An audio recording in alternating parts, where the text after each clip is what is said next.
University మంచి భవిష్యత్తు కోసం తెలుగు విద్యార్థులు ఇష్టపడే యూనివర్సిటీ. కాల్ 9059052378 9059052379.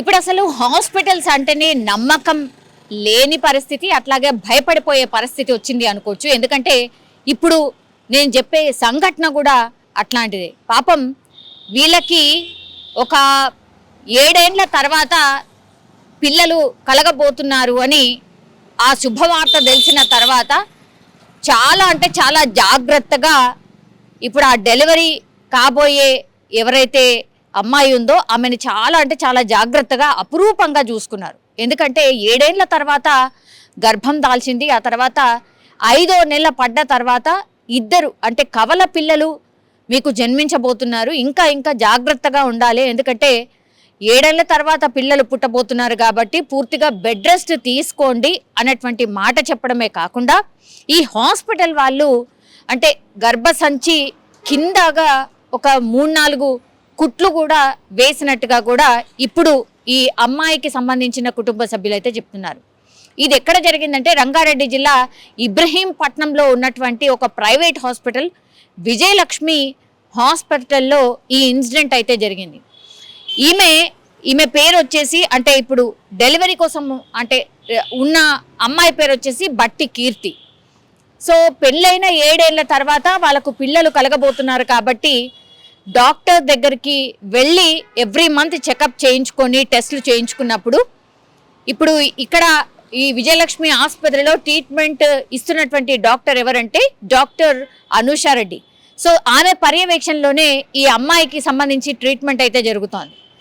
సో 5 నెలల నుంచి ఆమె డాక్టర్ దగ్గరికి రావడం, ఆ తర్వాత మీకు కవలలు పుట్టబోతున్నారమ్మా, కొంచెం జాగ్రత్తగా ఉండాలి, bed rest, totally bed rest ఉండాలి, ఏ పని కూడా చెయ్యొద్దు, మీరు బెడ్ రెస్ట్ తీసుకోవడమే కాక కొంచెం గర్భసంచి లూజ్గా ఉంది కాబట్టి మీకు కొంచెం స్టిచెస్ వేయాల్సి వస్తుంది కింద వైపుగా అంటే ఆ స్టిచెస్ కూడా వేయించేశారు. వేయించిన తర్వాత ఇక కంప్లీట్లీ బెడ్ రెస్ట్ అనమాట. అలా కుటుంబ సభ్యులు పూర్తిగా ఆ అమ్మాయిని జాగ్రత్తగా చూసుకుంటూ ఉన్నారు. అయితే నిన్న ఆమెకు నొప్పులు వస్తున్నాయి, కొంత ఏదో పెయిన్ లాగా అనిపిస్తోంది అని అంటే డాక్టర్ అంటే ఈ హాస్పిటల్కి కన్సల్ట్ డాక్టర్కి కాల్ చేసినప్పుడు 4 గంటల ప్రాంతంలో కాల్ చేసినప్పుడు వాళ్ళు చెప్పారంట 4:20కి మీ రిపోర్ట్స్ ఏంటి, అసలు ఏంటి, ఒక్కసారి పూర్తిగా నాకు కంప్లీట్గా ఆమె ప్రొఫైల్ అంతా పెట్టండి అని అంటే పూర్తిగా ప్రొఫైల్కి సంబంధించిన ఫొటోస్, ఆమె ట్రీట్మెంట్కి సంబంధించినవి అన్నీ కూడా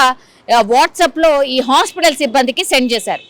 అప్పుడు వాళ్ళు సజెస్ట్ చేసింది ఏంటట అంటే దగ్గరలో ఉన్నటువంటి ఆర్ఎంపీ హాస్పిటల్ దగ్గరికి తీసుకెళ్ళి ఒక ఇంజెక్షన్ ఏదైనా ఇప్పించండి అని అంటే ఆ ఇంజెక్షన్ ఇప్పించినప్పటికీ కూడా ఆమెకు ఎట్లాంటి కంఫర్ట్ లేకపోగా ఆమెకు మళ్ళీ నొప్పిలాగానే ఫీలింగ్ ఉంది, నాకు నొప్పులు వస్తున్నాయి అన్న ఫీలింగ్తోనే ఉంది అన్న మాట చెప్పడంతో ఇంకా హాస్పిటల్కి తీసుకొచ్చారు. అంటే విజయలక్ష్మి ఈ ప్రైవేట్ హాస్పిటల్కి తీసుకురావడం జరిగింది. అయితే డాక్టర్ అనూషారెడ్డి అందుబాటులో లేదు అని చెప్పడంతో పూర్తిగా ఏం చేశారు అని కుటుంబ సభ్యులు ఆరోపిస్తున్నారు. అంటే ఈ అనూషారెడ్డి ఈమెకు ట్రీట్మెంట్ చేస్తున్నటువంటి డాక్టర్ పూర్తిగా సిస్టర్స్ ఎవరైతే హాస్పిటల్లో ఉంటారో వాళ్ళకి సెల్ ఫోన్ ద్వారా వాట్సాప్ ద్వారా ఇన్ఫర్మేషన్ ఇవ్వడం, అలాగే ఈ నర్సులు ఎవరైతే ఉన్నారో వాళ్ళు ట్రీట్మెంట్ చేశారు. దీంతో ఆ కుట్లు అంటే మొన్న ఒక 20-25 రోజుల క్రితమే అంటే దగ్గర జస్ట్ ఒక 6 months మాత్రమే అనమాట ఆమె మిస్క్యారేజ్ ఇప్పుడు అయిన సిచ్యువేషన్ టైంకి ఇప్పుడు ఆమెకు 6 నెలలు కూడా కంప్లీట్ పడలే అనమాట. మరి ఏం జరిగిందో ఏంటో తెలియదు కానీ మరి ఆ వాట్సాప్లో ఈ డాక్టర్ చెప్పడం ఏంటి, నర్సులు ట్రీట్మెంట్ చేయడం ఏంటి, ఆమె చాలా అంటే చాలా జాగ్రత్తగా చూసుకోవాల్సినటువంటి పేషెంట్ 7 ఏళ్ల తర్వాత ఆమెకి తల్లి కాబోతున్నటువంటి పరిస్థితి, బెడ్ రెస్ట్ కూడా చెప్పారు, అట్లాగే కుట్లు కూడా మీరే వేశారు.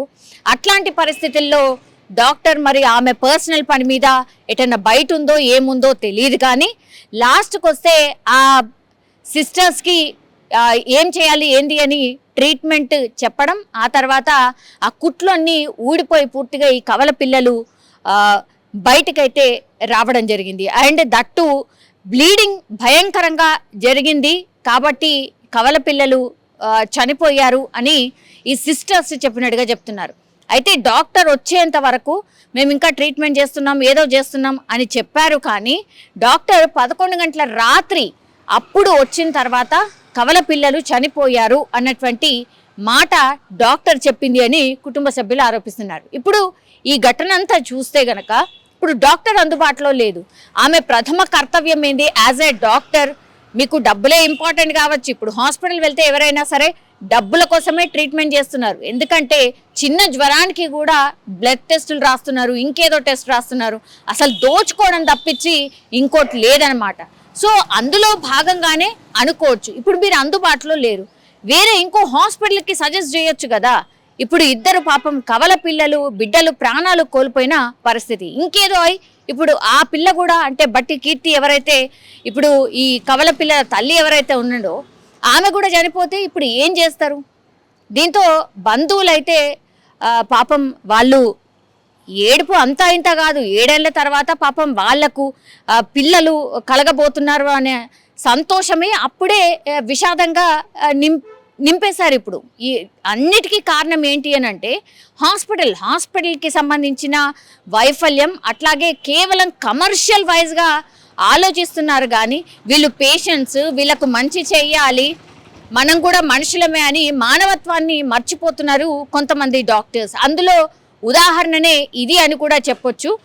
తీరా చూస్తే ఇప్పుడు డాక్టర్ ఏమో లేకుండానే నర్సులకు చెప్పి ట్రీట్మెంట్ చేయడం ఏంటి? వాట్సాప్లో చెప్తుంటే ఈ నర్సులు ట్రీట్మెంట్ చేయడం ఏంటి?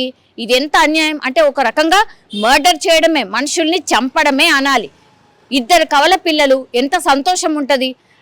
ఇంకా 4 నెలలు ఆగితే కవల పిల్లలు అంటే కవల పిల్లలకు తల్లి కాబోతున్నానని తను తల్లిదండ్రులు కాబోతున్నామని వైఫ్ అండ్ హస్బెండ్ అనుకునే లోపే ఇప్పుడు పాపం ఇద్దరు కవల పిల్లలు చనిపోయారన్న వార్త వాళ్ళకి ఎట్లుంటుంది? ఇంత దారుణంగా అయిపోయాయి హాస్పిటల్స్ అన్నీ కూడా. ఎన్ని కంప్లైంట్లు రేజ్ చేసినా, ఎంత చర్యలు తీసుకున్నా కూడా ఇట్లాంటి హాస్పిటల్స్ కోకొల్లలుగా గల్లీకొకటి పుట్టుకొస్తున్న పరిస్థితి కనిపిస్తోంది. ఇప్పుడు వాళ్ళు ఒకటే డిమాండ్ చేస్తున్నారు, మాలాగా ఇంకొకరికి కావద్దు కాబట్టి ఈ హాస్పిటల్స్ మీద చర్య తీసుకోవాల్సిందే. ఇట్లాంటి హాస్పిటల్స్ చాలా ఉన్నాయి, వీటన్నిటి మీద చర్యలు తీసుకోవాల్సిందే అని కుటుంబ సభ్యులు పాపం కన్నీరు మున్నీరుగా విలపిస్తూ చెప్పినటువంటి పరిస్థితి.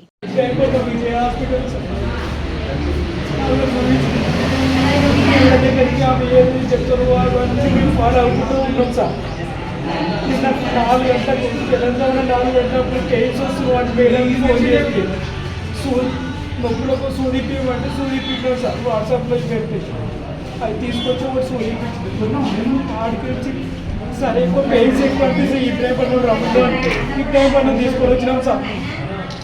ఈ టైం పన్ను తీసుకొని వస్తే ఇక్కడ ఉన్న ఆయనతోటి ట్రీట్మెంట్ స్టార్ట్ చేసిన పిల్లలు చెప్పారు సార్. పుట్టి గణేష్, మాది ఏడు ఇబ్రాహీంపట్నం మండలం, రంగారెడ్డి డిస్టిక్. నా మ్యారేజ్ అయ్యి 6 ఇయర్స్ అవుతుంది. 6 ఇయర్స్ అయిన తర్వాత ఇప్పుడు ప్రెగ్నెన్సీ కావడం జరిగింది. ప్రెగ్నెన్సీ అయినాక ఇక్కడ ఈ హాస్పిటల్లో విజయలక్ష్మి హాస్పిటల్ తీసుకురావడం జరిగింది. ఇక్కడనే ట్రీట్మెంట్ కూడా చేయడం జరుగుతుంది. అందులో వీళ్ళు ఏవైతే స్కానింగ్లు టెస్టులు అవన్నీ వీళ్ళు ఏ విధంగా చెప్తారో ఆ విధంగా చేయడం జరిగింది. ట్విన్స్ వాడికి కొంచెం జాగ్రత్త ఉండాలని చెప్తే మేము కూడా మంచం దిగొద్దు అంటే మంచం దిగకుండానే అన్ని చిన్నపిల్లలు చూసినట్టు చూడడం జరిగింది. ఎందుకంటే చాలా రోజుల తర్వాత కావడం జరిగిందని చెప్పేసి తిండి, బాత్రూమ్, స్నానం అన్నీ స్నానములు చెప్పి కూడా ఇబ్బంది కావద్దు నిలబెట్టాలని చెప్పేసి బువ్విన కూడా పెట్టకుండా చూసుకోవడం జరిగింది. అట్లాంటిది ఇంతకుముందు కూడా నెల రోజుల కింద పెయిన్స్ వస్తున్నాయనంటే రావడం జరిగింది. పెయిన్స్ సూది చేయడం జరిగింది, గ్లూకోజ్లు పెట్టి పంపించడం జరిగింది. అట్లా ఎనీ టైంలో ఇక్కడ పెయిన్స్ అనిపించినప్పుడల్లా వచ్చింది. 4 గంటలకు పెయిన్స్ వస్తున్నాం అంటే హాస్పిటల్కి ఫోన్ చేయడం జరిగింది. 4 గంటలకి హాస్పిటల్కి ఫోన్ చేసి 4:20కి రిపోర్ట్లు పెట్టుడంటే రిపోర్ట్లు పెట్టడం జరిగింది. ఆ రిపోర్ట్లు పెట్టిన తర్వాత వాళ్ళు కూడా వాట్సాప్లోకి పలానా సూది ఇప్పియండి అని చెప్తే ఆర్ఎంపీ దగ్గర ఆ సూది ఏదైతే చెప్పారో ఆ సూది కూడా ఇప్పించడం జరిగింది. తర్వాత అట్నే పెయిన్స్ అలాగే కొనసాగుతున్నాయంటే హాస్పిటల్ తీసుకురామని అంటే అలాగే హాస్పిటల్ కూడా మేము ఏ ఇబ్బంది కావద్దని చెప్పేసి కార్లో మంచిగా తీసుకురావడం జరిగింది. హాస్పిటల్కి వచ్చినప్పటి నుంచి డాక్టర్ 4 గంటల నుంచి ఫోన్ చేస్తే నా పిల్లల మొత్తం చనిపోయేదాకా ఈ హాస్పిటల్ డాక్టర్ గారు రావట్లేదు. ఈ నర్సులతోటే ఆమె వాట్సాప్లో ఆమె ఎప్పుడు ఈమె ట్రీట్మెంట్ చేస్తుంది. వెంకటి కాలంలో మంగళూరు చేసినట్టు చేసి నా పిల్లల్ని హాస్పిటల్లో నిర్లక్ష్యం కారణంగా నా పిల్లల్ని చంపారు. కింద కుట్లేస్తే కుట్లు ఊసిపోవడం జరిగింది. ఆ కుట్లకు మరి బాధులు ఎవరు ఏం కదా, అది ఎందుకు కుట్లు ఊసిపోయినాయి? 20 రోజుల కిందనే ఊసిపోతే నీకు 9 నెలల దాకా ఎట్లాంటి పరిస్థితి ఉండు? నువ్వు ఏ విధంగా ఈ పైసల మీద ఉన్న ప్రిఫరెన్స్ ట్రీట్మెంట్ మీద లేదు ఈ హాస్పిటల్లో. కాబట్టి ఈ హాస్పిటల్ మీద ఖచ్చితంగా చర్యలు తీసుకోవాలని చెప్పేసి నేను కోరుతున్నా. నాట్లాంటి పరిస్థితి ఎవరు కూడా రావద్దు. నైట్ కూడా ఒకరు ప్రెగ్నెన్సీ తోటి ఉంటే వాళ్ళకు కూడా ఇలాగే జరిగితే వాళ్ళకి చెప్పడం జరిగింది, నా పిల్లలు చనిపోయినట్టే నీ పిల్లలు కూడా అలాగే చేయగల అని చెప్తే అప్పుడు ఈ హాస్పిటల్ వాళ్ళు స్పందించి వేరే డాక్టర్ని పంపించడం జరిగింది. నాకు కూడా అట్లే పంపించుకుంటే నా పిల్లలు కూడా అలాగే ఉండు. ఇక ఈ రుణంలో ఎంతసేపు ఉన్న నర్సులతోటే అది కాలక్షేపం చేసుకుంటా పైసల మీదనే ఉంది. కానీ మేముండి తిట్టడం వల్ల వాళ్ళు ఉండి వేరే డాక్టర్ మాట్లాడితే 2 గంటలకు వేరే డాక్టర్ గారు వచ్చి ట్రీట్మెంట్ స్టార్ట్ చేసి ఆపరేషన్ చేసి వాళ్ళని ఇలా పిల్ల పాపలను క్షేమంగా ఉంచారు. నాకు కూడా అట్లా నీకు వచ్చేటట్టు లేవాలంటే నువ్వు వేరే హాస్పిటల్లో చూస్తానంటే నేను ఇక్కడ 4 గంటలకు వెయిట్ చేసిన. అదే 4 గంటల వరకు నీకు ఫోన్ చేసిన నువ్వు సిటీ రా బాబు అంటే నేను అదే హాస్పిటల్కు నువ్వు ఏడా చూస్తున్నావు. నీకు హాస్పిటల్లో ఆడొక హాస్పిటల్ ఈడొక హాస్పిటల్ అని చెప్పేసి సంపాదన మీద ఉంది కానీ రోగుల మీద ఇంత శ్రద్ధ లేకుండా అయిపోయింది.